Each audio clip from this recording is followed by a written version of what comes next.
Hey, Ridgecrest family. It's Pastor Rick. Wanted to just kind of give you a word of encouragement today. As we look and we continue to walk through this whole pandemic thing, and I wanted to kind of just share with you something that I got in the mail this week. I got a card from one of our sweet church family members, and in that card, she was offering me some words of encouragement, but she also talked about the unexpected blessing that she's seen through this whole pandemic. And she talked about how God had slowed down the entire world. And a couple of things that she pulled out of that was the fact that it brought families back together in many ways. And it also took us back to a simple time. You know, here's the thing that I take away from that.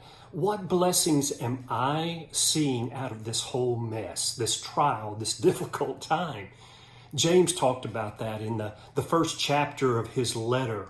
And he said, "Count it all joy, my brothers, when you meet various kinds of trials." He goes on and says, you know, that the testing of your faith produces steadfastness.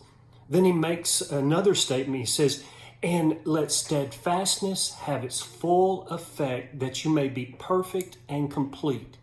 There's three things in there that he talks about that are really amazing to me. Number one, he says, count. That's a term that literally means that when you make your decision, don't turn back on it. Don't change your thing. Then when he says, you know, and that's not something that you can just learn by reading a book, but it's something that you experience, a trial that you've been through, and you've learned from it. Then he goes on that it says that steadfastness, that when it has its full effect, you will be perfect and complete.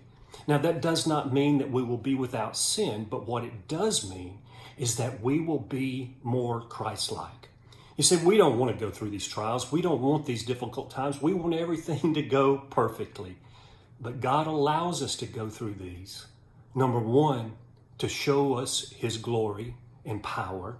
And number two, to help us to grow to be more like Him. So I want to ask you, are you looking at the blessings of what God's doing to grow you in your life? Or are you just going through and complaining and grumbling about the difficult times? Let's count it all joy. Church family, I love you. Hope you have a blessed week. I hope to see you Sunday as we join together again at 10 o'clock for our time of worship. God bless.